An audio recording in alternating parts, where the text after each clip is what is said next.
Ahoy! I was actually planning to do a different video today about the upcoming gods. We'll do that tomorrow. I couldn't finish that in time.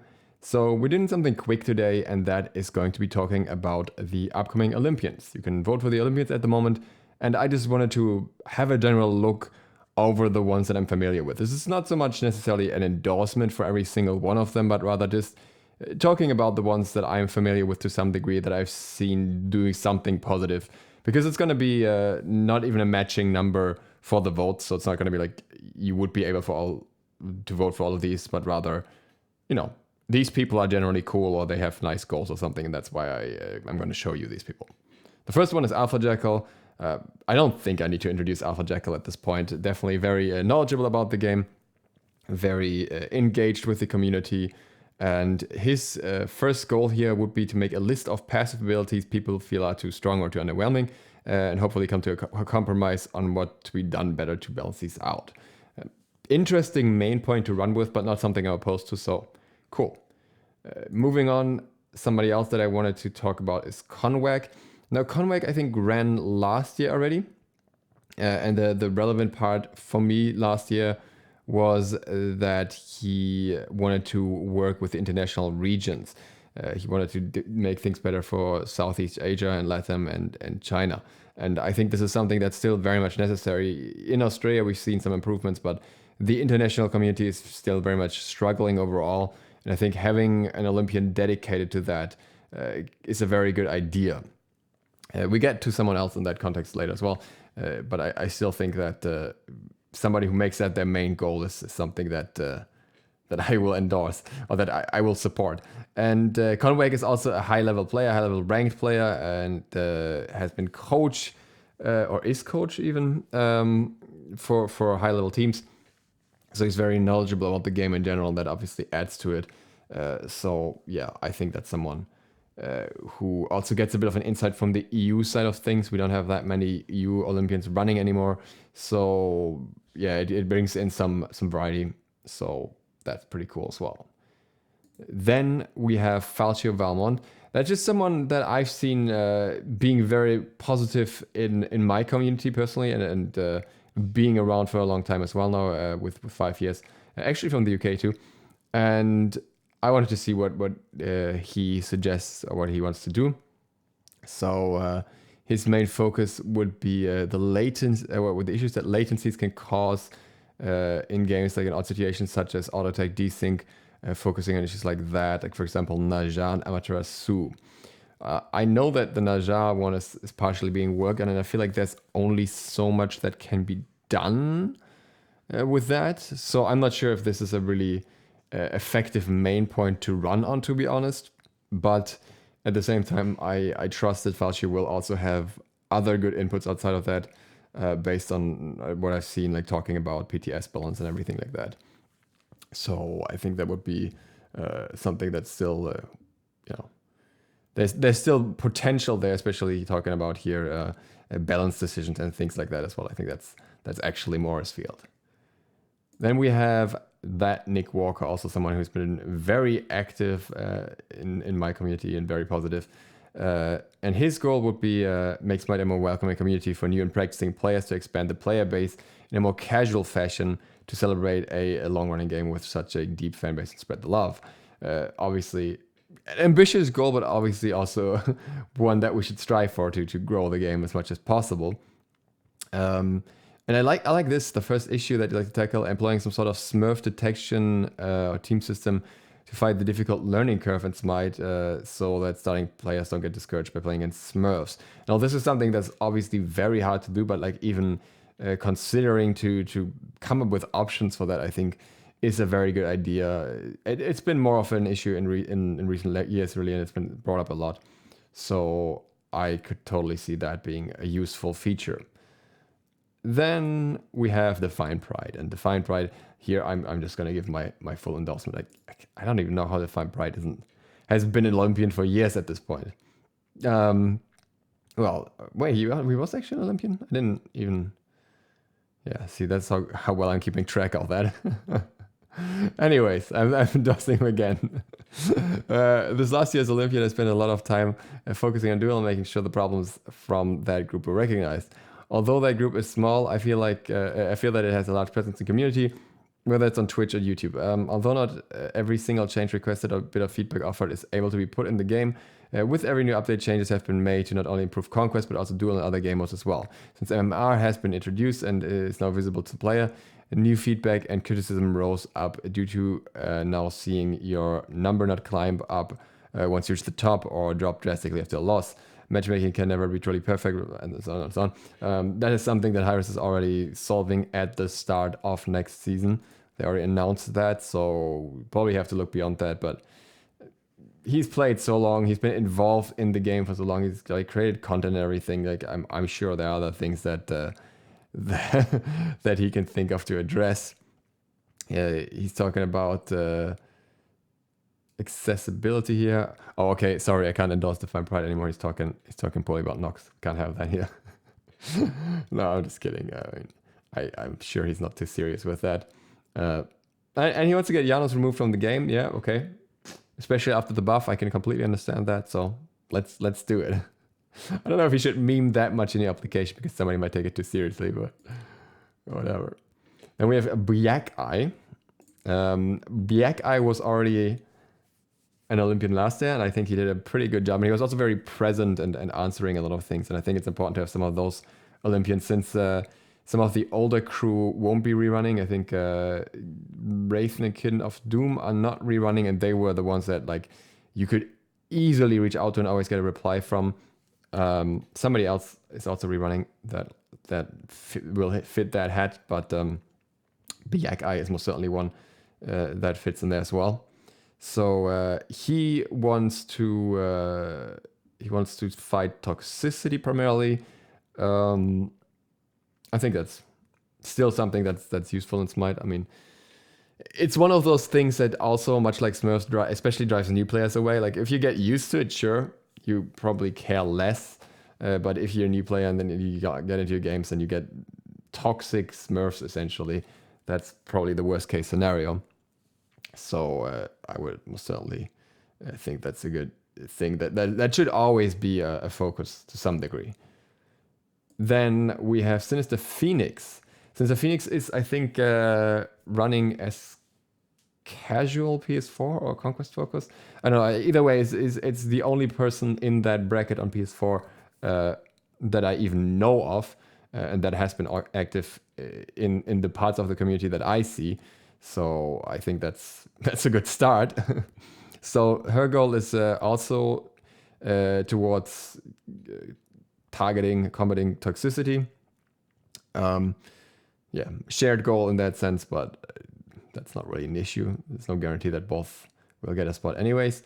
And also console-only issues, such as experiencing a 10 to 15 seconds delay when loading into matches, which honestly can make a big difference for certain characters. Like if you Sylvanas or Persephone, that can actually be a big problem. Along with losing communication with anyone you're queuing with during this time. Yeah, and then sometimes you have to restart, stuff like that. So yeah, a lot of bugs on the console side specifically. And that's why we need console Olympians as well. So I think that's a very good goal. I think the other points are not really that important most of the time. Like I think the main questions are the ones up here. Like sure, you can read more and learn more about them if you want to. But oh yeah, she's gone for a non-Conquest Olympian. Okay, perfect. So yeah, that's definitely one that I would say is a good call. And then we have Whiskey Worm. And Whiskey Worm also gets my full endorsement. So Whiskey Worm would like to overhaul the initial tutorial to improve the new play experience. This is a bit unfair, you know, because all of these were written like a long time ago, and now Hi-Rez announced all this stuff for Season 8, like the guided mode and everything. So they don't even know. But that's okay. That's okay. You know, like I said, if they're generally experienced in the game and generally have had good ideas in the past, then obviously they will find other niches to talk about outside of the ones that are maybe already resolved to some degree or that could still be improved. Risky, in fashion for him, would like the tutorial to start with a jaw-dropping cinematic. I suppose something that he would actually draft up. So that's pretty cool. He would also like to look at Siege. And this is actually important because we have the rework later this month, this year. I mean, for Siege and Clash. I think from what it sounds like, it wasn't guaranteed, but they said a slash mode that's a crossover between Siege and Clash, which I still suspect will remove the other two modes and make it one mode. And I think that having someone who's like interested in Siege pitch in on that and give opinions on that and get the community side is very important, because it's like a very small community, and Siege has a lot of nice things that people just don't really acknowledge that much because no one really plays it. So I think that's actually a very important thing. So full endorsement for Whiskey as well. And then we have Cakeman. Cakeman was actually or is still the owner of Sanguine. He wants to primarily focus on the competitive side of things, marketing. Is that marketing competitive? Yeah, marketing and the competitive scene to casual players and build more of a connection, which honestly just overall strengthens the interest in a game. So I think that's a good investment to make to some degree, even though obviously it shouldn't be too much. He's purely running on the competitive side of things, which kind of I feel is something that's a little bit covered by Alpha Jackal already, and I feel like that's who is essentially like technically going to run against. So I'm not really sure if there's enough substance outside of that, but at the same time, he's definitely made the right decisions for a long time that with Sanguine. So you know that this guy knows what he's doing. He makes the right choices, and he has a pretty good idea about Smite in general. So yeah, I think that's once again a good choice. And then we have Slavisa. Now Slavisa, I was actually honestly a bit skeptical of Slavisa last year. Because he kind of wanted to do everything at once. He wanted to fix the UI, fix this, fix that, and simultaneously help everyone, and also was kind of very much always agreeing with everything that Reddit said, basically, which is still a criticism I would have of him. But I want to specifically point this out because I had that impression at first. My opinion of Slavisa has very much changed over the year. Slavisa has been heavily involved with OCE and with trying to solve our issues as best as possible, and has been incredibly responsive, has been basically responding to us when he should have been sleeping, and has been very quick with forwarding everything to Hi-Rez all the time, and if anything, it was sometimes basically him spamming Hi-Rez until they responded. So huge improvement, or not even improvement necessarily, but huge difference from the first impression that I had here, and I think I wanted to point that out. I think that's very important. That sometimes you see people in one light. Since, like, for example, people were complaining under my video that I didn't endorse him as well, and I was like, I don't even know the guy, why would I endorse him? But since then I've gotten to know him, and I will say that he most certainly did a very good job. Also being very present, very reachable, like I said, like Black Guy as well. So very good overall. And his goal here this time, let's see, what do we got? It's probably going to be very ambitious once again. So no bugs, good UI, no crashing, good servers, and regional support. Okay. We're going in ambitious once again, but I mean, he covers a broad field at the same time, I guess. So there's that. Yeah, he does not want people to settle for Smite's bugginess or unpolished nature. I do think there are limitations to that because of how the entire building upon an old engine thing works at some point, because they kind of have their own completely modified version on a very modified code of the game. So I think some bugginess will always be there, but obviously there's always ways to improve it to some degree at least. And yeah, I think that's still a good goal overall. And his plan is still to work on the UI, which is especially important this year since we will have a UI rework this year, and I can spam him with my health HUD on the sides of the character. I really want that. So that is something. And yeah, he said he worked with the international regions, OCE, SEA, and Brazil very extensively for months now. Yeah, I can absolutely 100% confirm that to solve the stuttering and crashing issues. And he has definitely helped solve a lot of region-specific problems. 100%. He's been like on that a lot. And then obviously chasing down bugs as well as solutions for bad ping in Western NA. I think that's still like a topic that's also interesting for a lot of people that you know, there are no servers on that side basically, or no reliable servers. So something could be done there still. And he also wants to make healing a less frustrating mechanic.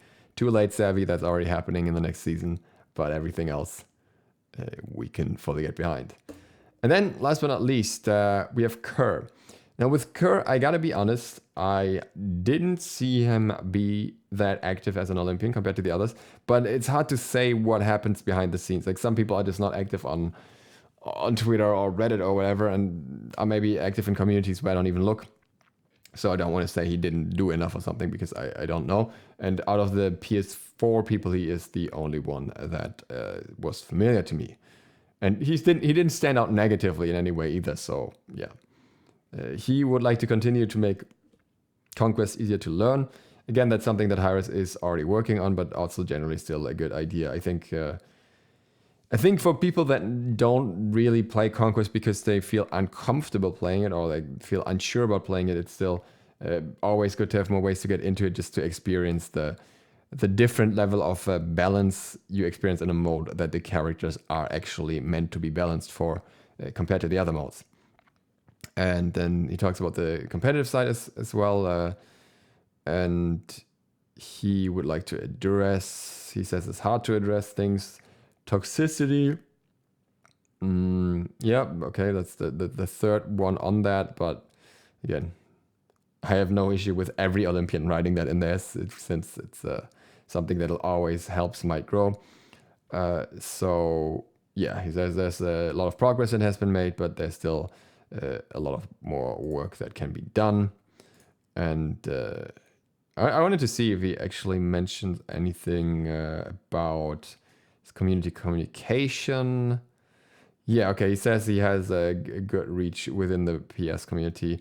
So I'm assuming it's just talking on different platforms, maybe just talking to people on PS chat or whatever. I don't know. You could tell I really don't know anything about PlayStation, so I'm not even gonna say more. You'll just have to take it as is. Other than that, the rest of the people, obviously, this is not against anyone. It's just either people that haven't played the game for long enough, in my opinion, where I'm just like, okay, you're too new. With some people, I have the concern that they're more trying to use it to self-promote than to actually be Olympians, which is always a concern and doesn't necessarily come true. And see, for example, Wraithen, we had that concern, but he actually did a lot of Olympian work. But it is something where I'm sometimes a bit more careful, like not to look too closely at those people in comparison, and just be like, okay, I'm not touching that topic. And there are obviously, I'm sure there are other people in here that are or would make great Olympians that I simply don't know about and haven't heard of.